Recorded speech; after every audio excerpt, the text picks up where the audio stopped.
Very rarely do we find ourselves playing golf and having the exact perfect, comfortable yardage into the green with all of our iron shots. More times than not, we're actually going to find ourselves in between clubs where we're going to have to make a decision to take the shorter club of the two and swing hard, or take the longer club of the two and take some distance off of it to get to that desirable distance. So today I want to go over a key that's going to help dial in those in-between yardages a lot easier. And for this demonstration, we're going to favor the longer club and taking distance off of it. Most amateurs miss greens short with either not understanding their distances or assuming they're going to hit it a little bit farther than what they do.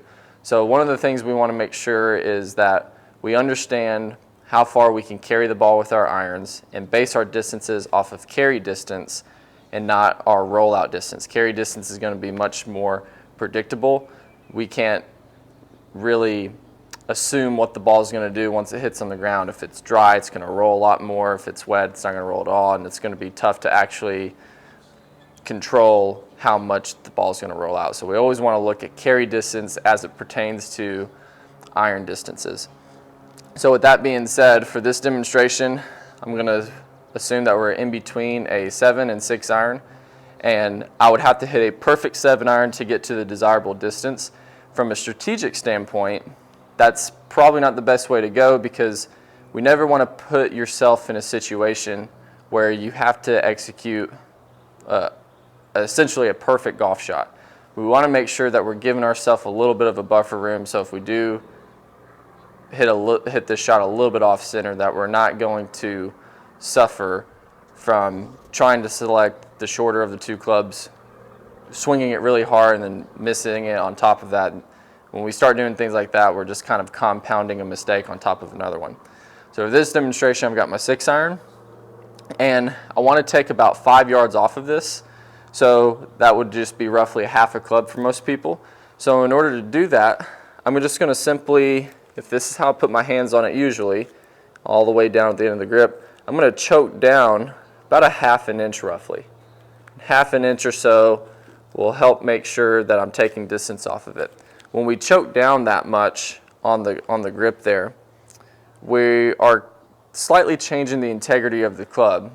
Each club is a different length than the other one on purpose. It's to help us fill in all those gaps.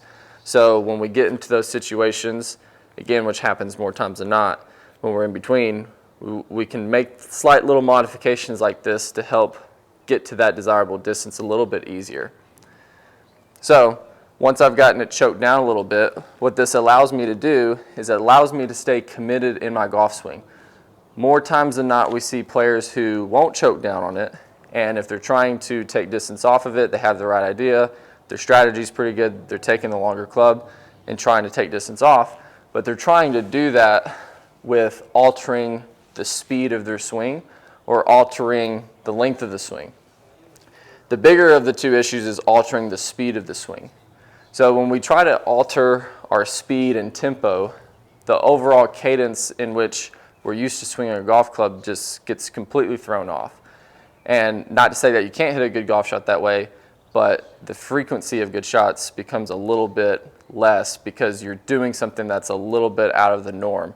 If you go full tilt all day and swinging full, and then now you all of a sudden have to pump the brakes to hit a shot that's in between, it's going to be a little bit harder to dial in that exact tempo that you're looking for to get it to that distance.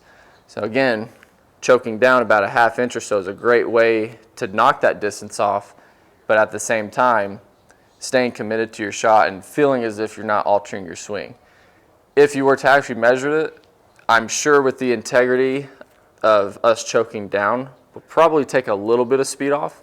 And again, we don't need to take a whole lot of speed off if we're only talking about 5 yards, which is why this is a good key to start to implement into your game. So I've got it choked down just a little bit, which again is going to help take some distance off, even though I'm not going to necessarily feel that. So from here, you're just going to get into your same setup and feel like you take the same exact swing. One other modification you could experiment with and see if you're comfortable with it is by choking down. If you come through and abbreviate the follow through a little bit more, that in itself will also help take some distance off because it'll help bring the fly of the ball down. Probably would use that type of shot a little bit more if you're hitting a shot directly into the wind, but that is another form of taking some distance off of it, and we usually see that amongst tour players when they're hitting a knockdown shot and they're choking down on the grip slightly. It's just a little bit more intuitive for them to abbreviate the finish when they're choking down on their club. But again, for this demonstration, we're just going to take our normal swing, choking down about a ½ inch to get to that desirable distance. So take your setup. We'll go ahead and hit one out there.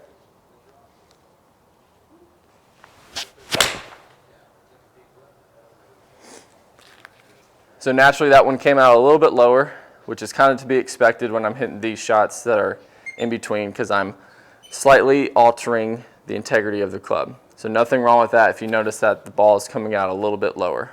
So implement this into your game. Don't try to overcomplicate it. If you choke down about a ½ inch, that'll take off roughly 5 yards or so.